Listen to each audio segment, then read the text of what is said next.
सभी भाइयों बहनों का केपी क्लासेस के इस ऑनलाइन प्लेटफॉर्म पर हार्दिक स्वागत और अभिनंदन करता हूँ। जैसा कि कल मेरा इंट्रोडक्शन हुआ था आप लोगों से और कहा गया था कि मैं जल्द ही आप लोगों के बीच में जीएस की क्लास लेकर उपस्थित होऊंगा, तो उसी क्रम में मैं आज आप लोगों के लिए उत्तर प्रदेश स्पेशल, आप लोग देख रहे हैं ब्लैक बोर्ड लिखा हुआ उत्तर प्रदेश स्पेशल या यूपी स्पेशल उत्तर प्रदेश विशेष की कक्षा लेके हाजिर हुआ हूँ। मैंने साफ साफ यहाँ पे 2 शब्द लिखे हुए हैं, तैयारी आरंभ। किसी भी काम को करने से पहले उसको आरंभ करने के पहले एक योजना बना लेनी चाहिए कि हम क्या करने जा रहे हैं, कैसे करेंगे, क्यों करेंगे। मैंने पहले आपको बता दिया, पढ़ने से पहले आपको क्या सोचना है, हमने तैयारी आरंभ कर ली है, हमने तैयारी आरंभ कर ली है। अब आप सोच रहे हैं कि हमने तैयारी आरंभ कर ली है, फिर किस चीज़ की तैयारी हमने आरंभ की है, तैयारी आरंभ करने जा रहे हैं किस चीज़ की, मैंने उसका भी जवाब दिया है आपको। लेखपाल भर्ती परीक्षा 2020, लेखपाल भर्ती परीक्षा 2020। आप देख रहे होंगे इस समय पूरा समाज, पूरा विश्व कोरोना नामक बीमारी के संकट से जूझ रहा है। ऐसे में हम आप सभी अपने घर पे बैठे हैं, लेकिन कल माननीय प्रधानमंत्री जी ने भी क्या कहा कि हम घर पे बैठ के रह नहीं सकते हैं, हमको कुछ ना कुछ ऐसा करना होगा कि हमको ज़िंदगी को आगे बढ़ाना होगा, हमको आगे चलना होगा, हम कहीं पर रुक नहीं सकते हैं। रुकेंगे तो हम थम जाएंगे, हम लाखों लोगों से पीछे हो जाएंगे। और आज के समाज में अगर आप पीछे होते हैं तो इससे बड़ा दुख और कोई नहीं हो सकता। तो इस क्रम में आप देखेंगे, आप अपने घरों पे रहिए। हमने बीड़ा उठाया है, केपी क्लासेस की पूरी टीम ने बीड़ा उठाया है कि हम आपको एक ऐसा प्लेटफॉर्म देने जा रहे हैं जहां पे मैथ के, रीजनिंग के, हिंदी के और मैं स्वयं जीएस के लिए आपका सहयोग करने के लिए एकदम तत्पर हूं। अब आपको हमारे साथ आना है, हमारा सहयोग करना है और हम लोग मिलकर सफलता को प्राप्त करेंगे। मैं पढ़ाना शुरू करने से पहले आपको एक छोटा सा एक कहानी या समझ सकते हैं मैं बताना चाहूँगा कि आजकल दूरदर्शन पे और तमाम चैनल्स पे लॉकडाउन पे चलते हुए रामायण और महाभारत दिखाया जा रहा है। आप देख रहे होंगे महाभारत, आप देखेंगे उसका परिणाम क्या होता है। कोई पूछेगा कि महाभारत कौन जीता, महाभारत युद्ध कौन जीता, तो सीधा सा उसका उत्तर निकल के आता है कि महाभारत का युद्ध पांडव जीते। कौन जीते? पांडव जीते। फिर एक क्वेश्चन निकल के आता है, पांडवों में से सबसे योग्य, सबसे तेज योद्धा कौन था? अर्जुन। कौन थे? अर्जुन। पहला नाम पांडव का, दूसरा नाम अर्जुन का। फिर आता है कि इन पांडवों की इस जीत में सहयोग किसका था, तब जाके नाम जो निकल के आता है वो होते हैं भगवान श्री कृष्ण। तो इस प्लेटफॉर्म पे जीत किसकी होगी? पांडवों की। पांडव कौन है? ये सारे लोग जो हमारे चैनल पे हमको देखेंगे, हमसे पढ़ेंगे, वो कौन होंगे? पांडव होंगे। इसी बैच में से कोई ना कोई विद्यार्थी ऐसा होगा जो टॉप 10 में आएगा, जो टॉप करेगा। वो कौन होगा? हमारा अर्जुन कहलाएगा। और जब ये दोनों जीतेंगे तो साथ में किसकी जीत कहलाती है? कृष्ण की। हम आपके लिए कृष्ण की भूमिका में हैं, आप हमारे लिए अर्जुन की भूमिका में हैं। ना हम आपसे बेहतर हैं, ना आप हमसे बेहतर हैं। हम दोनों जब जुड़ेंगे हम लोग एक नई मुकाम, नई बुलंदी को हासिल करेंगे। तो जहाँ तक मैंने आपको सीधे अर्जुन के समकक्ष रखा है, तो आप लोगों का भी दायित्व बनता है कि आप लोग हमको कृष्ण जैसा सम्मान दें, साथी माने, सहयोगी माने। और अब हम लोग अपनी पढ़ाई को आरंभ करेंगे। किस चीज़ की तैयारी करनी है? लेखपाल भर्ती परीक्षा 2020।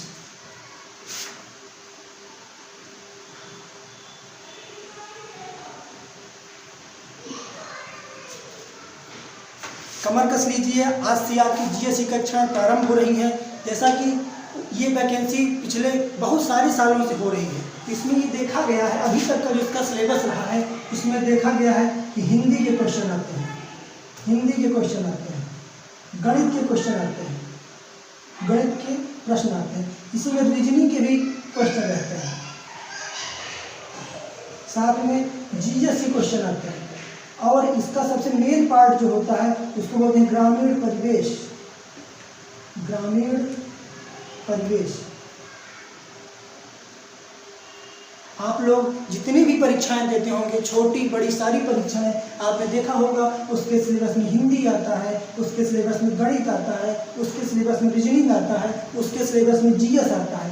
लेकिन ये ग्रामीण परिवेश स्पेशली बहुत रेयर परीक्षाओं में, खास तौर पे लेखपाल भर्ती परीक्षा में ही पूछा जाता है। क्यों पूछा जाता है? इसमें क्यों?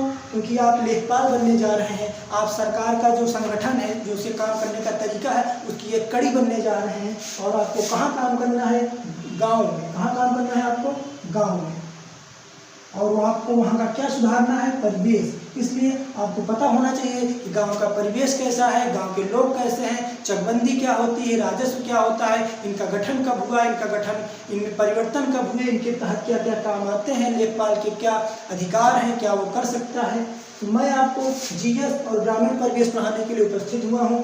अभी मैं आपको जीएस में यूपी स्पेशल की कक्षाएँ लेकर आ रहा हूँ। ग्रामीण परिवेश की कक्षाएँ आजकल में आपको मिलनी शुरू हो जाएंगी। अभी मैं उत्तर प्रदेश के विशेष के क्षेत्र में आपसे बात करूंगा। हिंदी के लिए मैम आपको क्लास ले ही रही है, गणित के लिए सर क्लास ले रहे हैं, रीजनिंग के लिए भी कुशल सर क्लास ले रहे हैं। पूरी एक टीम है आपके लिए, हम लोग एकदम कटिबद्ध हैं। आप हमारा सहयोग करिए, हम लोग मिलकर सफलता को प्राप्त करें।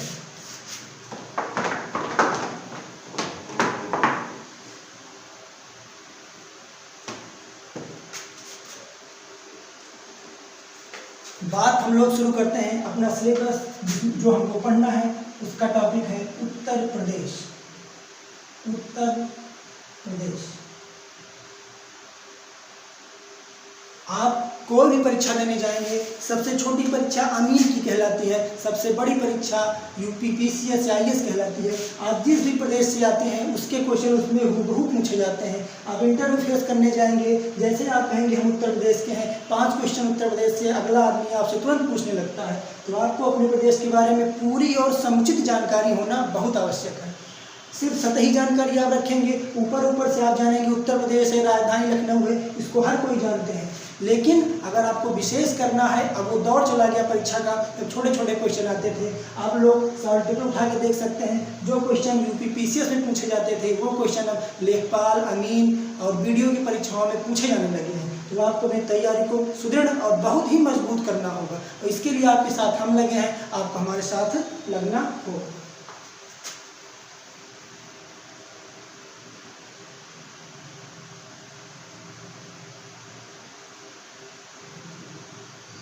जब हम पढ़ने चलते हैं उत्तर प्रदेश तो हमारे दिमाग में कुछ चीज़ें आती हैं, जैसे उत्तर प्रदेश क्या है, उत्तर प्रदेश क्या है, उत्तर प्रदेश क्यों है,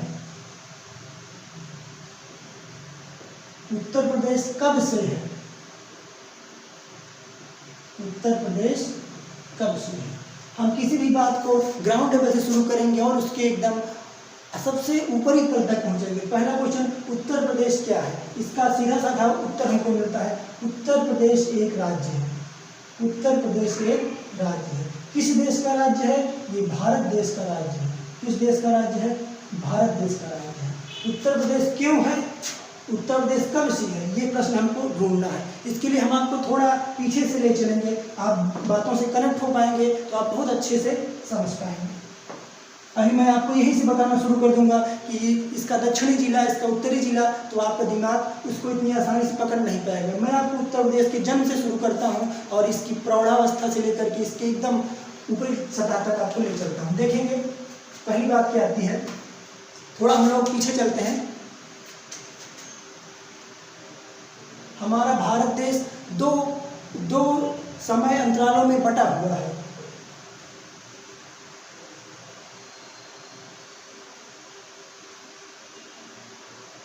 एक समय होता है 26 जनवरी 1950, इससे पहले, फिर होता है 26 जनवरी 1950 के बाद। ये एक सीमा रेखा है। ये सीमा रेखा क्यों है? क्योंकि इसी दिन हमारे भारत देश का संविधान लागू होता है। क्या लागू होता है? संविधान।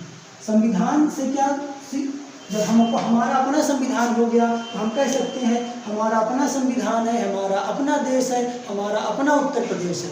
तो एक उत्तर प्रदेश तो पहले से था, संविधान लागू होने के पहले से भी था और बाद में भी है। पहले कैसे था, इसकी स्थिति क्या थी, अब इसकी स्थिति क्या है, ये हम जानेंगे और समझेंगे। भारत के आज़ाद होने से पहले, एक क्रम से समझेंगे। पहला पॉइंट आता है भारत के आज़ाद होने से पहले, यानी जब हमारा संविधान नहीं लागू हुआ था उस समय हमारे भारत देश की कंडीशन क्या थी। हमारे भारत देश में कुल 11 प्रांत थे, 11 प्रांत थे, साथ में 4 कमिश्नरी थी। 4 कमिश्नरी और लगभग 552 रियासतें थी। प्रांत शब्द से आप परिचित होंगे, प्रांत मतलब राज्य ही होता है। कमिश्नरी शब्द आपके लिए पहली बार होगा, रियासतें से भी शब्द से आप परिचित होंगे। प्रांत का मतलब सीधे सीधे शब्दों में आप समझिए राज्य। क्या? राज्य। यानी भारत की आज़ादी से पहले, हमारा संविधान बनने से पहले हमारे भारत में 11 राज्य थे। कितने राज्य थे? 11 राज्य थे। 4 कमिश्नरी का साफ साफ मतलब आप समझेंगे आज के परिप्रेक्ष्य में केंद्र शासित प्रदेश।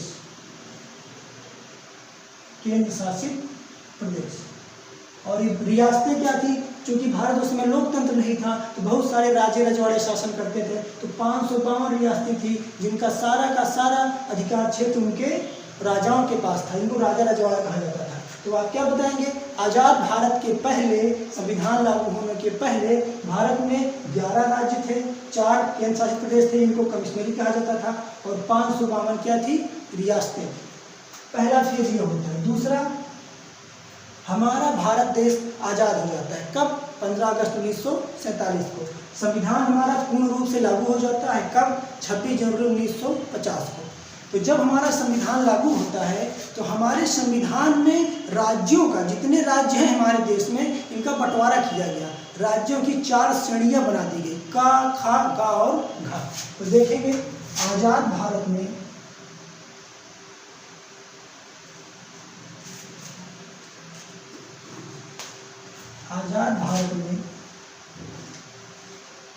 राज्यों को,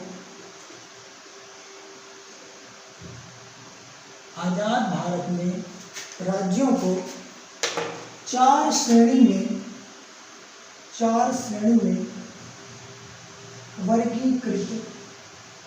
वर्गीकृत किया गया। यानी संविधान लागू होने के पहले और संविधान लागू होने के बाद जितने राज्य थे, हमारे संविधान निर्माताओं ने सभी राज्यों को 4 श्रेणियों में विभाजित कर दिया। पहली श्रेणी का, दूसरी श्रेणी खा, तीसरी श्रेणी गा और चौथी श्रेणी घा। 4 तरह के राज्य थे हमारे देश में, का, खा, गा, घा श्रेणी के। का श्रेणी में संविधान का विषय है, आप और डिटेल में पढ़ेंगे। यहाँ आप इतना जानेंगे, का श्रेणी के राज्य वे राज्य थे जो क्षेत्रफल में बहुत बड़े थे। खा श्रेणी में वे राज्य थे जो क्षेत्रफल में छोटे थे। गा श्रेणी में वे राज्य थे जो केंद्र शासित प्रदेश थे। और घा श्रेणी में वे राज्य थे जिनको हम अर्जित करते, कहीं से हमको मिलते। जैसे हमने सिक्किम को अर्जित किया था, सिक्किम को हमने पाया था, तो घा श्रेणी में आता। यहाँ से सिक्किम का नाम आया था, आप जानते रहेंगे। 36वें संविधान संशोधन द्वारा सिक्किम को भारत का भाग बनाया गया है। और इस समय अब यहाँ से क्वेश्चन क्या आएगा कि हमारा जो उत्तर प्रदेश था वो इन चारों से किस श्रेणी में आता था? हमारा उत्तर प्रदेश का श्रेणी में आता था। किस श्रेणी में आता था? का श्रेणी में। आपको पहला प्रश्न यहाँ से मिलता है कि जब संविधान लागू हुआ तो हमारा उत्तर प्रदेश किस श्रेणी में आता था? तो आप लोग क्या कहेंगे? जब संविधान लागू हुआ हमारा उत्तर प्रदेश का श्रेणी में आता था। अब तीसरी बात, इस समय हमारे राज्यों की कंडीशन ये थी, लेकिन उस समय तत्काल समय में भाषा के आधार पर राज्यों का गठन नहीं किया गया था। लेकिन बहुत सारे आंदोलन हुए, बहुत लंबी कहानी है इसके पीछे। एक आंध्र प्रदेश के एक कांग्रेसी नेता थे पुट्टू श्री रामल्लू। उन्होंने लंबा अनशन किया और उनके अनशन के दौरान उनकी मृत्यु भी हो गई। तो वहाँ से जवाहरलाल नेहरू ने फैसला किया कि भाषा के आधार पर पहले राज्य का गठन करेंगे, और पहला राज्य बना आंध्र प्रदेश। कौन सा राज्य बना? आंध्र प्रदेश। एक क्वेश्चन यहाँ से याद रखेंगे कि भाषा के आधार पर बनने वाला पहला राज्य कौन सा है? आंध्र प्रदेश है। क्यों बना था? क्योंकि वहाँ के एक नेता पुट्टू श्री रामल्लू जी ने अनशन किया था और अनशन के दौरान उनकी मृत्यु हो गई थी। तो सरकार ने जब आंध्र प्रदेश का गठन कर दिया भाषा के आधार पर, कि भाषा के आधार पर उनका गठन किया। मद्रास एक था, मद्रास से अलग करके एक नया प्रदेश बनाया गया। कौन सा? आंध्र प्रदेश। वहाँ के भाषा के आधार पे तमिल बोलने वाले अलग हो गए, तेलुगु बोलने वाले अलग हो गए। जब ऐसा हुआ तो पूरे भारत में भाषा के आधार पे राज्यों को बनाने के लिए आंदोलन शुरू हो गए, बहुत सारी जगहों पर होने लगे। और नेहरू जी को ये आभास हो गया कि उन्होंने सांप की पूंछ पे अपना पैर रख दिया है, अब इसके परिणाम बहुत भीषण आएंगे। एक लंबी लड़ाई चली, बहुत सारे आयोग बने, एसके धारा आयोग, बहुत सारे आयोग बने। अंत में जाके एक फैसला हुआ कि हम एक कमीशन बनाएंगे, एक आयोग बनाएंगे जो राज्यों का फिर से पुनर्गठन करेगा, और राज्यों कौन से राज्य किस श्रेणी में आएंगे, कहाँ अब कितने राज्य होंगे, श्रेणियाँ कम की जाएंगी कि हटाई जाएंगी, इसके लिए एक कमीशन बना। उस कमीशन का नाम था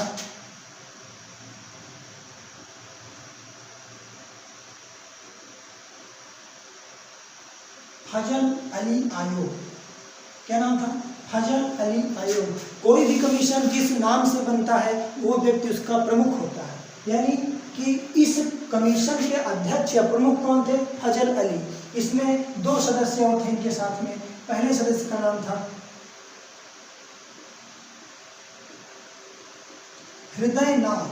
हृदयनाथ कुंजरू। दूसरे सदस्य का नाम था के.एम. पनिक्कर। दोस्त ध्यान देंगे, फिर से मैं आपको यहाँ से कनेक्ट करता हूँ।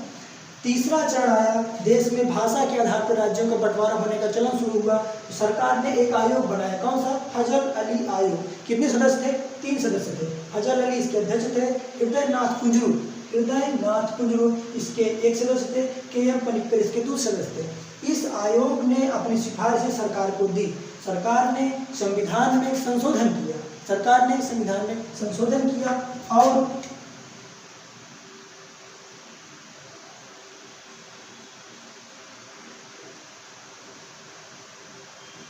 सरकार ने संविधान में 7वां संविधान संशोधन किया। आप देखेंगे फजल अली आयोग की सिफारिश पर सरकार ने 7वां संविधान संशोधन करते हुए, जो इसके पहले हमारे देश में राज्यों की 4 श्रेणियाँ थी, का, खा, गा, घा, इसको हटाते हुए क्या कहा कि सिर्फ 2 तरह के राज्य होंगे।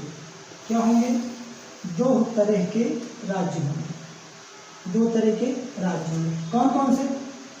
पहला राज्य होगा जो कहलाएगा राज्य। क्या कहलाएगा?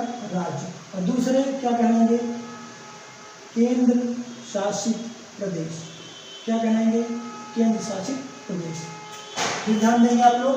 फजल अली आयोग की सिफारिश पर सरकार ने 7वां संविधान संशोधन करते हुए 4 श्रेणियों को हटाते हुए क्या कहा कि हमारे देश में सिर्फ 2 तरह के राज्य होंगे। कौन कौन से? पहला श्रेणी होगी जिसको राज्य कहा जाएगा, दूसरे केंद्र शासित प्रदेश। तो चूंकि इसमें बहुत सारे राज्य थे, सरकार ने क्या कहा, उस समय संशोधन करके ऐसी भूमिका बनाई, उस समय राज्य 14 राज्य बनाए गए। कितने राज्य? 14 राज्य और 6 केंद्र शासित प्रदेश। जैसे आज हमारे देश में कितने राज्य हैं और कितने केंद्र शासित प्रदेश हैं, आप हमको कमेंट बॉक्स में ये कमेंट करके बताएंगे कि वर्तमान समय में हमारे भारत राष्ट्र में कुल कितने राज्य और कितने केंद्र शासित प्रदेश हैं। उस समय 7वां संविधान संशोधन जब हुआ तो ये कहा गया भारत में 14 राज्य होंगे और केंद्र शासित प्रदेश 6।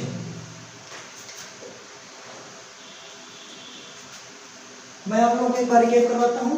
आज़ाद भारत के पहले हमारे देश में 11 प्रांत थे, 4 कमिश्नरियाँ थी और 552 लगभग रियासतें थी। प्रांत मतलब 11 राज्य होते थे, 4 केंद्र शासित प्रदेश लगभग थे और 552 रियासतें थी। फिर हमारा भारत देश जब आज़ाद होता है, हमारा संविधान लागू होता है, तो राज्यों की 4 श्रेणियाँ बनाई जाती हैं, का, खा, गा और घा। और हमारा उत्तर प्रदेश चूँकि बड़ा प्रदेश था इसलिए वो का श्रेणी में था। फिर तीसरी बार क्या होता है, फजल अली आयोग की सिफारिश पर हृदयनाथ कुंजरू और के.एम. पनिक्कर जिस आयोग के सदस्य थे, इन तीनों लोगों की सिफारिश पर सरकार ने 7वां संविधान संशोधन करते हुए राज्यों को सिर्फ 2 राज्यों की 2 श्रेणियाँ बनाई। कौन कौन सी? पहली श्रेणी थी जिनको पूर्ण राज्य कहा जाएगा, जो राज्य कहलाएंगे। दूसरी श्रेणी कौन थी? जो केंद्र शासित प्रदेश कहलाएंगे। और इस तरह सरकार ने उस समय देश को 14 राज्यों और 6 केंद्र शासित प्रदेशों में विभाजित किया। यहाँ से महत्वपूर्ण क्वेश्चन क्या आएंगे कि आज़ाद भारत की जब 4 श्रेणियाँ बनी थी तो उत्तर प्रदेश किस श्रेणी में आता था? तो का श्रेणी में आता है। इसको आप ध्यान से दिमाग में फिट करेंगे।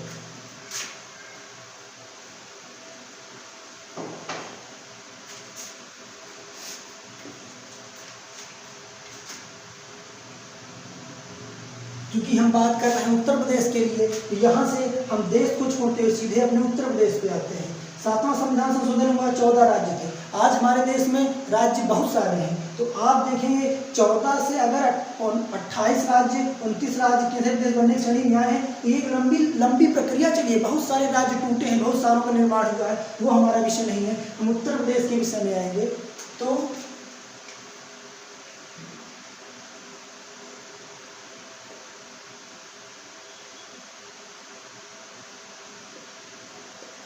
नवंबर 2000 में 2000 सन नवंबर के महीने में हमारे उत्तर प्रदेश के 13 जिलों को, उत्तर प्रदेश के 13 जिलों को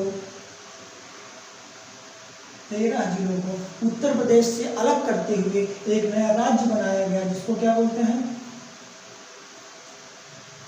उत्तराखंड। क्या बोलते हैं? उत्तराखंड। उत्तराखंड की राजधानी क्या होती है? देहरादून। क्या होती है? देहरादून।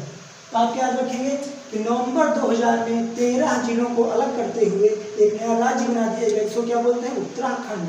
तो हमारे प्रदेश के इतिहास तब से चलते हुए एक लंबी यात्रा तय करते हुए आज हम जिस कंडीशन में हैं, वो हम नवंबर 2000 के बाद से 13 जिलों वाला एक नया प्रदेश बन गया उत्तराखंड, और हमारा एक प्रदेश उत्तर प्रदेश जिसमें 75 जिले हैं। तो आज की कंडीशन क्या है हमारी? पूर्व से देखा जाए तो हम पहले का यूपी जो था, इसका विभाजन हुआ और ये 2 भागों में बढ़ गया। एक 75 जिलों वाला उत्तर प्रदेश और दूसरा उत्तराखंड। अब हम एक लंबी यात्रा पर चलते हुए चौथे चरण पे आए, जहाँ पे उत्तर प्रदेश का विभाजन हो गया। और नवंबर 2000, डेट भी याद रखेंगे, 9 नवंबर 2000। परीक्षा में आप देखेंगे तो बहुत सारी परीक्षाओं में इसमें से क्या क्वेश्चन पूछा गया है कि उत्तर प्रदेश का विभाजन कब हुआ? तो 9 नवंबर सन 2000 में 13 जिलों को अलग करते हुए एक नया प्रदेश बनाया गया, जिसको क्या बोलते हैं? उत्तराखंड बोलते हैं। आज हमारे प्रदेश में कुल कितने जिले हैं? 75 जिले हैं, और इन 75 जिलों के समूह को क्या कहते हैं? उत्तर प्रदेश कहते हैं। ये एक परिचय था कैसे उत्तर प्रदेश का जन्म होता है, कैसे कैसे हम बढ़ते आते हैं। तो हम पहले आज़ादी के पहले 11 प्रांतों की श्रेणी में थे, फिर हम 4 राज्यों की खास श्रेणी में आए, फिर 7वां संविधान संशोधन हुआ और कहा गया 14 राज्य होंगे। हम इन 14 राज्यों में से एक राज्य थे। फिर 9 नवंबर 2000 से हम 13 जिलों के हट जाने से एक नए प्रदेश के रूप में इसको बोलते हैं उत्तर प्रदेश।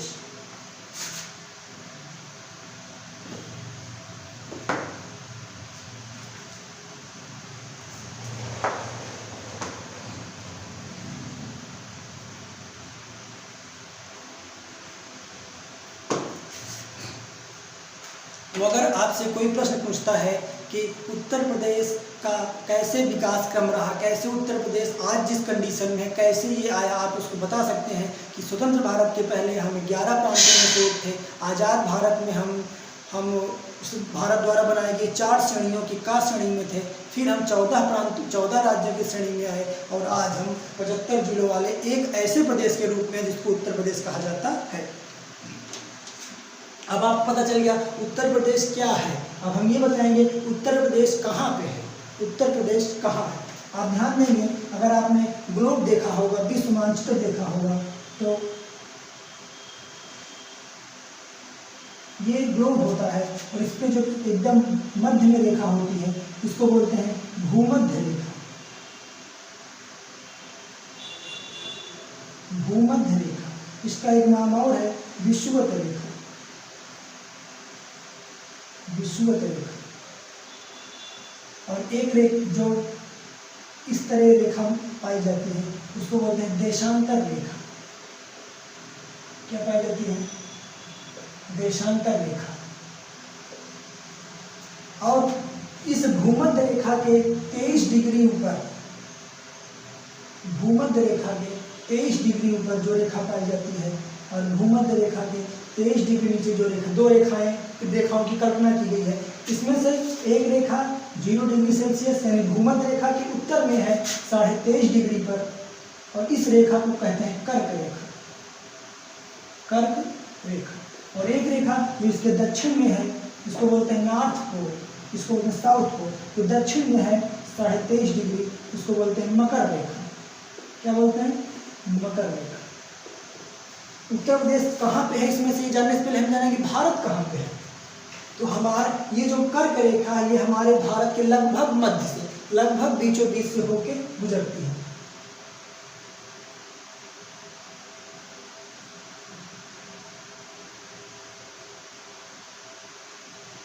ऐसी कंडीशन इस हमारे भारत देश की पड़ती है। अब आप ध्यान देंगे, जब कहीं पे हम भौगोलिक दृष्टि से देखते हैं तो एक मैप बनता है, उस मैप में दिशा निर्धारण होता है। ये दिशा कहलाती है उत्तर दिशा। क्या कहलाती है? उत्तर दिशा। ये दिशा क्या कहलाती है? दक्षिण दिशा। ये दिशा क्या कहलाती है? पूर्व। ये क्या कहलाती है? पश्चिम। क्या कहलाती है? पश्चिम। सेम वैसे यहाँ पे अगर कल्पना करते हैं यहाँ, तो आप देख पाएंगे कि भारत देश की कंडीशन उत्तर और पूर्व में है। कहाँ पे है? ये उत्तर, ये पूर्व। भारत देश उत्तर पूर्व में है। तो आप यहाँ से एक निष्कर्ष निकाल पाते हैं क्या, कि भारत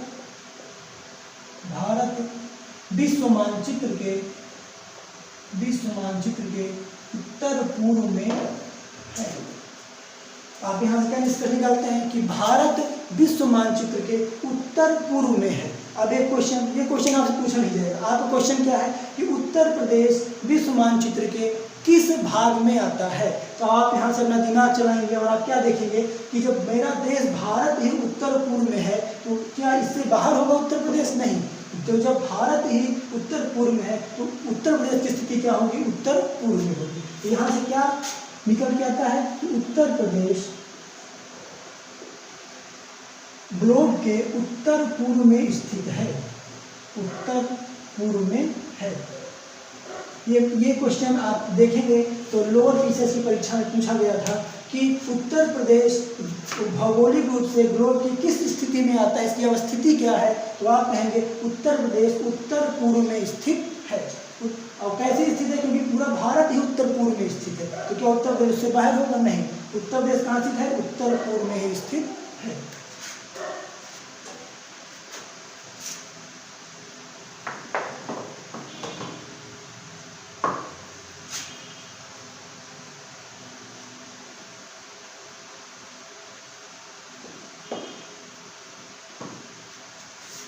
अभी तक मैंने जो आपको पढ़ाया है उसमें से 3 क्वेश्चन आपके लिए बहुत महत्वपूर्ण है। पहला क्वेश्चन क्या है महत्वपूर्ण, कि स्वतंत्र भारत की 4 श्रेणियों में से उत्तर प्रदेश किस श्रेणी के राज्यों में आता था। तो आप कहेंगे का श्रेणी के राज्यों में आता था। किस श्रेणी में?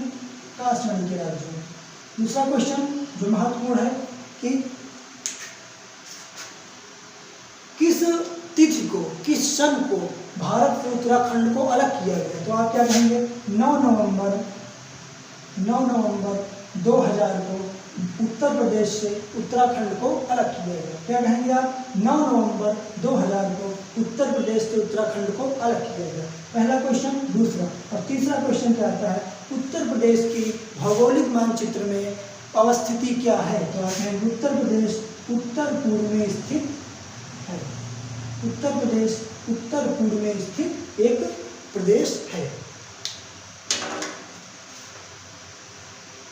आप हमको वीडियो के कमेंट बॉक्स में लिख के बताएंगे कि भूमध्य रेखा भारत के किन किन राज्यों से होकर गुजरती है।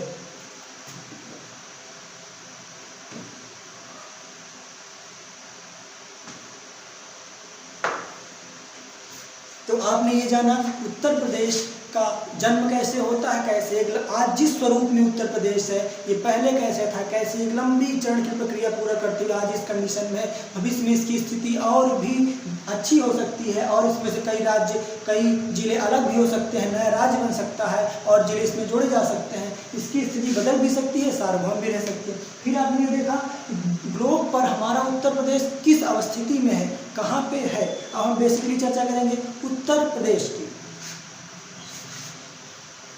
हम ये जानेंगे कि क्या जो उत्तर प्रदेश आज उत्तर प्रदेश, इसका नाम उत्तर प्रदेश है, इसके पहले भी इसका नाम उत्तर प्रदेश था कि इसका कुछ और नाम था। इसकी राजधानी लखनऊ है, क्या पहले भी इसकी राजधानी लखनऊ ही थी या कुछ और थी। उत्तर प्रदेश में उत्तर प्रदेश की जो स्थिति आज है, क्या इसके पहले इसकी स्थिति सेम ही थी, इससे कुछ अलग थी। सबसे पहले हम जानेंगे उत्तर प्रदेश राज्य का नाम कब कब बदला गया, उत्तर प्रदेश राज्य की राजधानी में कब कब परिवर्तन किया गया। और हमारा ये विषय है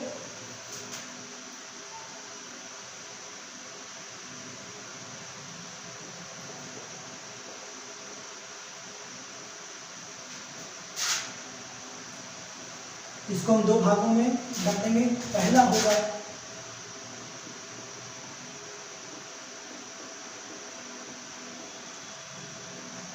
पहले हम पढ़ेंगे उत्तर प्रदेश का नाम कब कब परिवर्तित किया गया, फिर हम पढ़ेंगे इसकी राजधानी में क्या क्या परिवर्तन हुआ।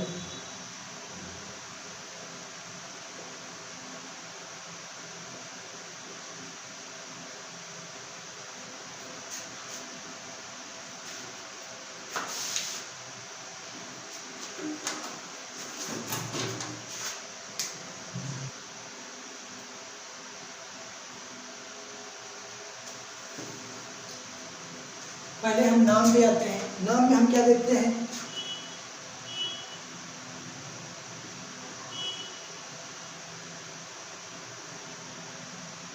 इसमें भी कॉलम बनाएंगे हम सन और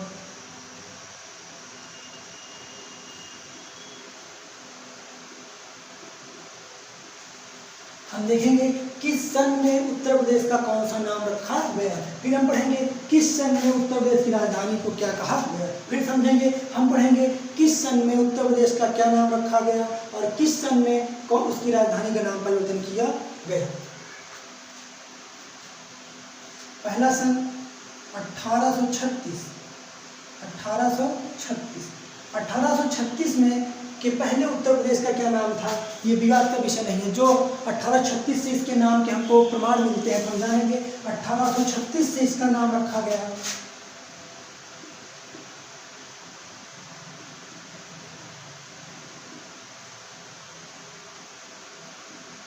उत्तर पश्चिम प्रांत।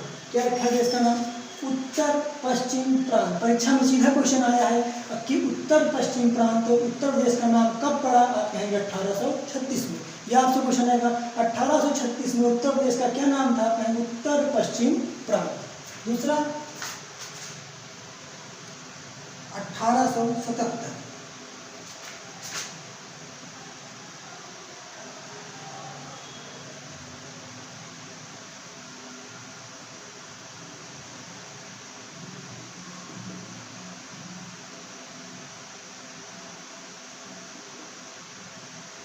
ध्यान देंगे 1836 में इसका क्या नाम रखा गया, उत्तर पश्चिम प्रांत। फिर 1836 से लेकर के 1877 तक इसका नाम क्या रहा, आगरा व अवध का संयुक्त प्रांत। अब आपसे पूछा जाएगा कि आगरा व अवध का संयुक्त प्रांत कब कहा गया उत्तर प्रदेश को, आप कहेंगे 1877 में। या 1877 में उत्तर प्रदेश का क्या नाम लिखा कहा गया, तो आप कहेंगे आगरा व अवध का संयुक्त प्रांत।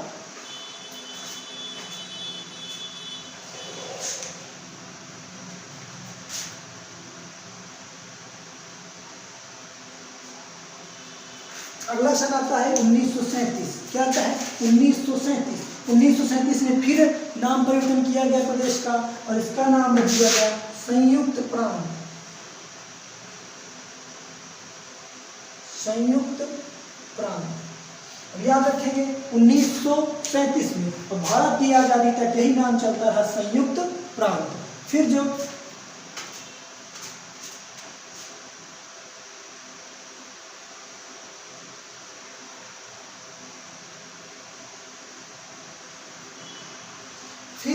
आप देखेंगे 1937 में हम स्वतंत्र नहीं थे, लेकिन 24 जनवरी 1950 को हम स्वतंत्र हो चुके थे। तो ये इस चरण से चलते हुए इसका नया नाम रखा गया और उसको बोलते हैं उत्तर प्रदेश। उत्तर प्रदेश। और हम याद रखेंगे इसको क्या कि 1836 में हमारे उत्तर प्रदेश का क्या नाम था, उत्तर पश्चिम प्रांत। 1836 में क्या नाम था, उत्तर पश्चिम प्रांत। 1877 में इसका नाम बदल के किया गया आगरा व अवध का संयुक्त प्रांत। 1937 में इसका नाम बदल के क्या किया गया, संयुक्त प्रांत। और भारत की आज़ादी तक यही नाम चलता रहा संयुक्त प्रांत। फिर जब हमारा संविधान लागू होने का समय आया 24 जनवरी 1950, तो इसका नाम रखा गया उत्तर प्रदेश। ये बहुत इंपॉर्टेंट है, आप इसको एकदम ध्यान में रखेंगे। इससे एक क्वेश्चन बहुत बार परीक्षाओं में, खासतौर पे ये 1937 वाला क्वेश्चन परीक्षाओं में बहुत बार पूछा गया है कि संयुक्त प्रांत कब नाम पड़ा और संयुक्त प्रांत से उत्तर प्रदेश कब नाम पड़ा। इन दोनों को आप दिमाग में एकदम सेट करके बैठाएंगे, परीक्षा में मैक्सिमम क्वेश्चन इन दोनों से पूछे जाते हैं। अब हम अगले चरण में आते हैं, राजधानी में। हमारी राजधानी कैसे कैसे कब कब परिवर्तित हुई है, फिर आज हमारी राजधानी क्या है, कब से इसका ये नाम हुआ।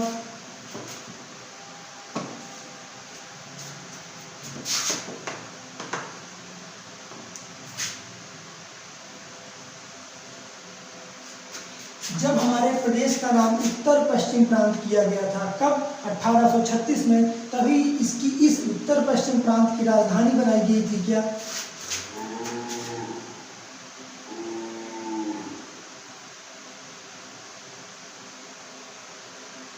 आगरा।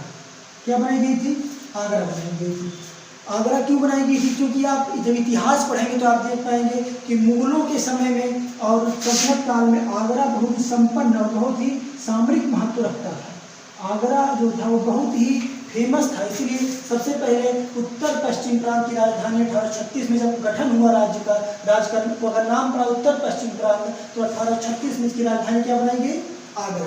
अब परीक्षा में आपसे क्वेश्चन आएगा कि 1836 में उत्तर प्रदेश की राजधानी क्या थी, आप कहेंगे आगरा।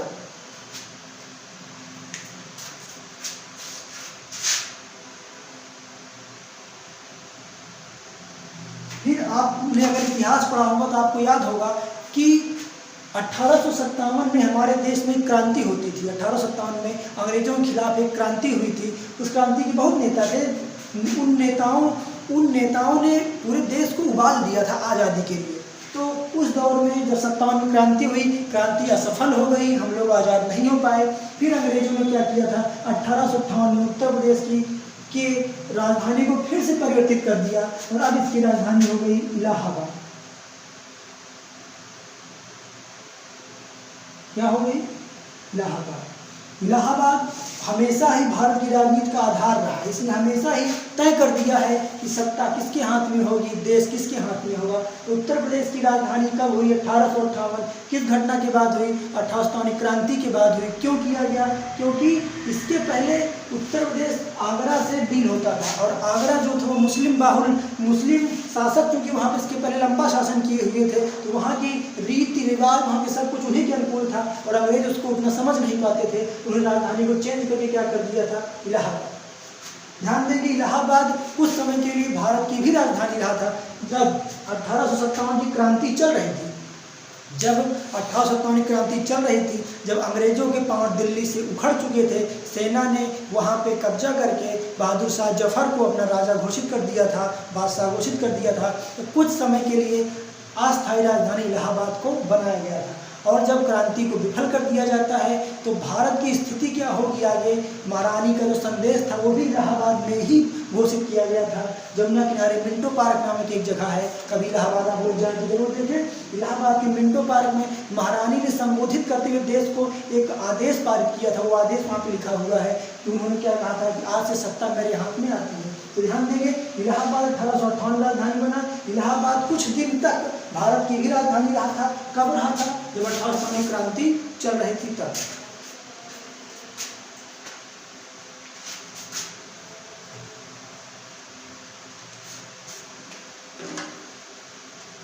एक चीज और ध्यान देंगे कि इससे क्वेश्चन इलाहाबाद वाला तो बहुत कम पूछा जाता है, लेकिन आगरा वाला क्वेश्चन बहुत पूछा जाता है, क्योंकि बहुत पुरानी बात हो गई, लोग इसको लगभग भूल सा जाते हैं। तो आपके दिमाग में एकदम बिठाएंगे कि 1836 में राजधानी आगरा थी, 1858 में राजधानी इलाहाबाद थी, और फिर इसके बाद राजधानी बनती है लखनऊ। क्या बनती है, लखनऊ।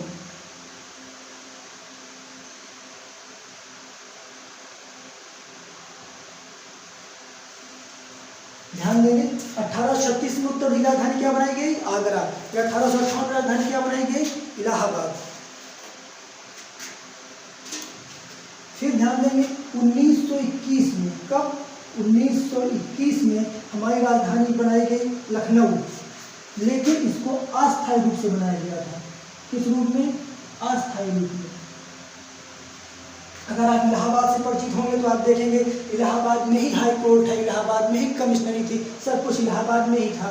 इसीलिए इलाहाबाद से हट के राजधानी लखनऊ बनाई गई, लेकिन वो अस्थायी राजधानी थी 1921 में, इसकी, उत्तर प्रदेश की। फिर लखनऊ को ही 1935 में उत्तर प्रदेश की राजधानी घोषित कर दिया गया और किस तरह? अस्थायी रूप में। कैसा? अस्थायी रूप में। तो आप ध्यान देंगे, पहला, आगरा को उत्तर प्रदेश की राजधानी कब बनाया गया? तो आप कहेंगे आगरा को उत्तर प्रदेश की राजधानी 1836 में बनाया गया। फिर अगला क्वेश्चन आएगा, इलाहाबाद को राजधानी कब बनाया गया? आप कहेंगे 1858 में बनाया गया। क्यों बनाया गया?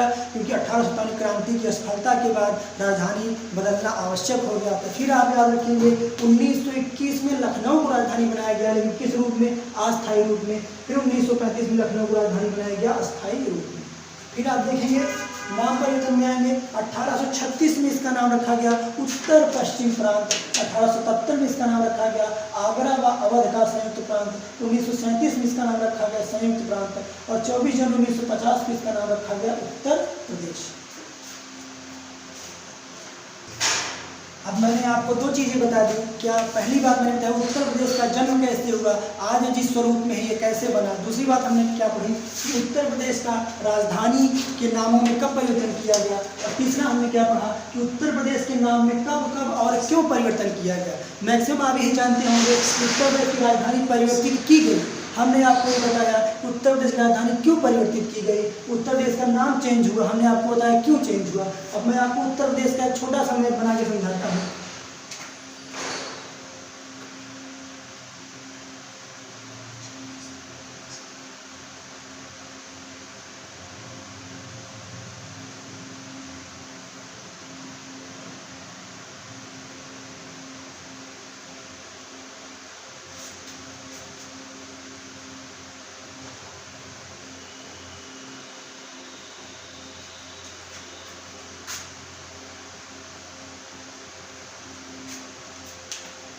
लगभग आप देखेंगे हमारा उत्तर प्रदेश इस आकृति में बनता है। उत्तर प्रदेश क्या है ये? उत्तर प्रदेश, उत्तर प्रदेश। उत्तर प्रदेश भारत का एक सीमांत प्रदेश है। उत्तर प्रदेश भारत का एक सीमांत प्रदेश है। सीमांत क्यों कहा जाता है? क्यों? ऐसा कोई भी प्रांत, ऐसा कोई भी गांव, ऐसा कोई भी जिला सीमांत कहा जाता है जो किसी विदेशी सीमा के साथ संबंध रखता हो, क्योंकि वहीं से हमारे देश की सीमा क्या हो जाती है? खत्म हो जाती है। तो उत्तर प्रदेश एक सीमांत प्रदेश है। क्यों? क्योंकि किसी भी दूसरे देश के साथ सीमा शेयर करता है। तो आप देखेंगे कि सीमा शेयर करता है नेपाल देश के साथ। किस देश के साथ? नेपाल देश के साथ। और ये कई राज्यों से भी घिरा हुआ है। तो ये राज्यों से भी बद्ध देश है और विदेश से भी एक सीमा क्या करता है? अपनी साझा करता है। कैसे करता है, कहाँ करता है, समझेंगे। बाकी इसको डिटेल में अगली क्लास में आपको बताऊंगा कौन सा जिला किस प्रदेश को टच करता है। इस तरफ इसके बिहार राज्य पाया जाता है, इस तरफ इसके झारखंड पाया जाता है, इस तरफ इसके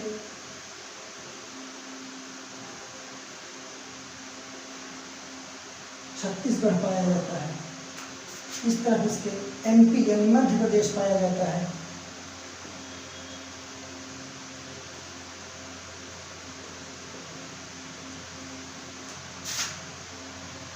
यहाँ पे इसकी सीमा राजस्थान से टच होती है और यहाँ पे इसकी सीमा हरियाणा से टच होती है। यहाँ पे ये छोटा सा हिस्सा ये हिमाचल प्रदेश से शेयर करता है, हिमाचल प्रदेश से। और यहाँ पे ये सीमा शेयर करता है उत्तराखंड से, उत्तराखंड से। और इसकी सीमा दिल्ली से भी शेयर होती है। तो परीक्षा में सीधा क्वेश्चन आएगा कि उत्तर प्रदेश कितने देशों के साथ सीमा बनाता है। उत्तर प्रदेश कितने देश के साथ सीमा बनाता है। आप अपनी नोट्स में ये चित्र बनाएंगे, आप साथ साथ देख पाएंगे उत्तर प्रदेश सिर्फ एक देश के साथ सीमा बना रहा है, उसका नाम क्या है? नेपाल। अगला क्वेश्चन आएगा उत्तर प्रदेश कितने प्रदेशों के साथ सीमा बनाता है। मेरे साथ काउंट करेंगे आप लोग, 1 2 3 4 5 6 7 और 8। क्या कहेंगे? उत्तर प्रदेश एक देश के साथ सीमा बनाता है, उत्तर प्रदेश 8 राज्यों के साथ सीमा बनाता है और उत्तर प्रदेश, गणना में गलती होगी, गिनती लिखने में ध्यान देंगे आप लोग।